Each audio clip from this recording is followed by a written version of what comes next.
Hey y'all, it's Mama Beth. I have not put up a video of me streaming, done a video, recorded anything.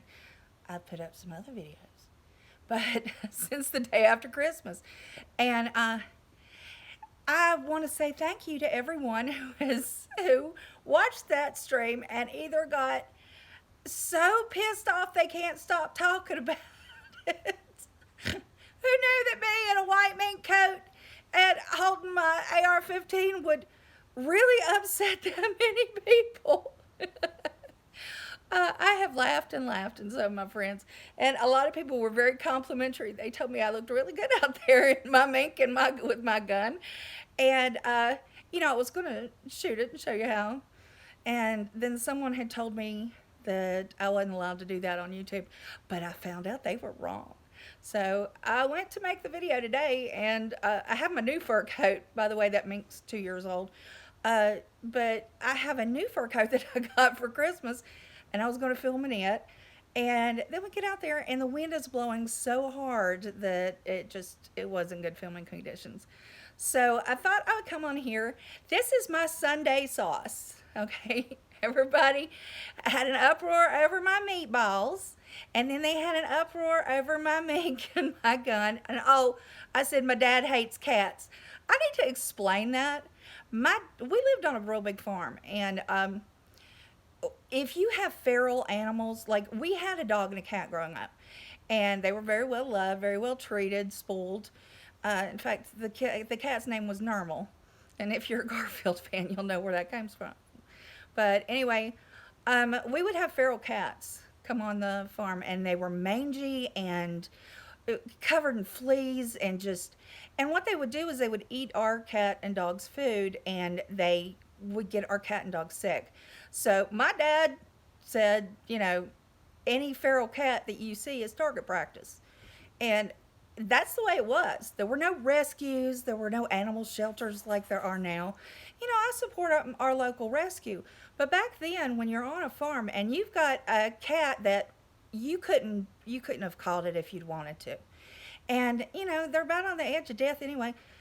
The ideology back then was kill it. And that's to protect your animals. Okay? Like right now, we have a pack of coyotes. I kid you not. There's a pack of coyotes that we've been warned is go in our area and the areas around us. And that's why I have an AR-15, and we've got the 22 long rifle. And you know, we have to protect ourselves. And so when I said my dad didn't like cats, you know, he's not a cat fan. He likes dogs, but he always saw those cats as a threat to our pets. So if you don't like the fact that my dad shot cats, well, that's fine. I don't like it either. But, that's why I support our rescues and everything now. But anyway, back to the original subject. I was being funny sitting out there because, Southern women in our fur coats and with our guns. And, it's a mix of femininity and, what we would consider kind of masculine. Women hunt here. We not only hunt, but, we can field dress a deer and then cook it. And we take pride in that. And if you notice, this was my problem. It was about gun safety. I was teaching you about the gun and home protection and what works and what's a lightweight. I have had people totally miss the entire message. And they're like, oh, she can't have RA and can she fire with one arm? Yeah, I can fire with one arm. That gun's light. It's like 5-6 pounds. Yeah. And for people who don't know anything about guns, you can fire with one hand, you can fire with two hands, you can fire one-handed with a rifle or a pistol. So, there were a lot of people that were having a debate whether with my RA I would be able to fire the gun with one hand. Well, of course I can. That's why I got it. I explained it in the video. People need to listen more. A lot of people will watch a video and they'll take 2 or 3 seconds out of it and they'll say, "Oh, that's all I need to make a stand, or that's all I need to make some kind of a retort or make fun of them." try watching the whole damn video. I have seen so many people get off track and not even get the gist of the video at all or whatever was said because they don't watch the whole thing. Educate yourself. There were a couple people who had no idea what they were talking about but wanted to run their yap. And this morning,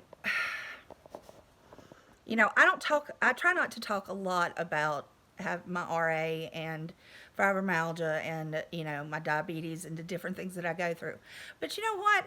There's this one ignorant woman over in Ireland who thinks because her nan had her hands like this when she was 70 that because I can move my hands and even though they're swollen and sore that I can't have RA because my hands aren't like that. That's so stupid. The woman went to school until she was 16, but she's an expert. She's a doctor. She's a rheumatologist. No, I don't think so. And then she wants to make cracks about my family and all this stuff. And I've never really mentioned her in a video. I've talked about her on streams when it was brought up. But she's just one of many that have to mention me in every single stream. That just makes me happy. You know what? Every time you mention me, people come and sub. And that makes me happy because then they're getting my message. You're trying to do hateful and mean and evil things and and I've heard another one, the one that had gastric bypass who's learning what dumping syndrome is because she won't listen. And yeah, when she tried to get me to validate the date of her surgery, come on. She said she knew all about it. And I said, do you know what dumping syndrome is? You cannot eat a chicken kebab that she ate supposedly 3 days after surgery. Tell me one bariatric patient who's ever done that, because it's bullshit. Bullshit. She ate pork chop. Well, I'm calling you pork chop. You're no longer ham bone, you're pork chop. Because, yeah, you choked that pork chop down, but you learned real quick what dumping syndrome is. You throw it right back up. Oh, and that shrimp scampi, that came out the other end. That's what happens when you eat greasy food or too much food and you try to rush it. Okay, it's been 3 years since my surgery. I can't eat a whole pork chop. Okay, but I've gained some weight. And we watched the most interesting documentary. It was, what was it? Fat, Sick, and Dying? Something like that. Anyway, it was about a guy that did a juicing diet. And when you first have bariatric surgery, the reason they don't want you to eat solid food is, one, to heal, so your stomach can heal up, because you got a pouch about that big. It's about the size of an egg, a chicken egg. They don't want you shoving pork chops down in there. They want you on the liquid diet. Let me tell you, the liquid diet brings the food off. You drink your protein. I didn't chew. I think it was like 2 or 3 months that I was like, I haven't chewed anything. But you know what? That weight was dropping off so fast, and it did drop off. But over the summer, I've noticed I've gained some weight. I've gained some weight back. So we're going to do a juicing diet. My husband's going to do it with me, and I hope you'll follow me on my journey. I'm using the same recipes that they used in the movie. I'm going to be juicing all my meals. Now, I'm a type 1 diabetic, and where I've had gastric bypass, I will be doing 95 grams of whey protein in lemonade. I won't be drinking it with milk, but I'll have that in my lemonade, and then I'll be having my vitamins and supplements like I normally do. And my doctor said just make sure I keep an eye on my sugar, that if I'm going to stay on this diet and try to, keep to it, which I am, he said if your sugar starts getting low, just make one of the juice drinks and make sure you put some protein in there. So that's what I'm going to do. And I hope you all will follow along with me. I'm going to be, vlogging this every day. And I ain't telling you how much I weigh now. Because I'm vain. I fully admit I am vain. And But I will tell you how much I lose each day. And my husband's doing it. I don't know whether he's wanting to share his information because he's funny like that. He doesn't talk on here. I think he's spoken twice.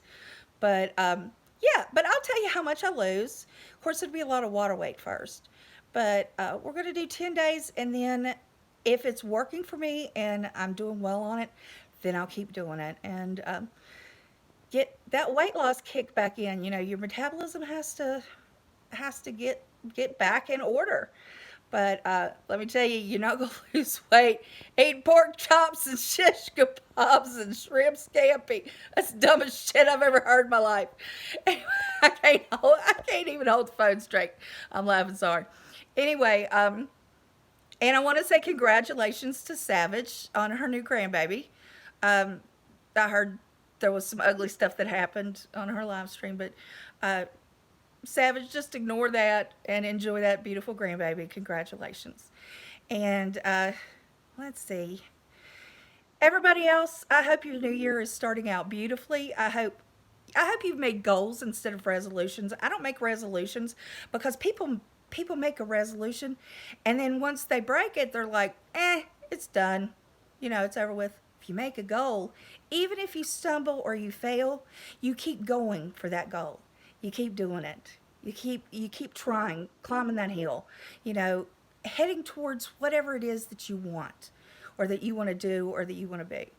All right? So, I hope you're doing well on your New Year's goals. I hope you're laughing at all the shit that's going on. There's so much crazy stuff happening on social media and YouTube and in the world that you know, gotta have a good laugh about it. But anyway, I'm going to start that juice tomorrow, and we got all the stuff together, and I'm excited about it. You know, it's a new adventure. We should always look forward to new adventures in our lives. And that's it for me. I love you. You love you. I'll talk to you soon. Bye.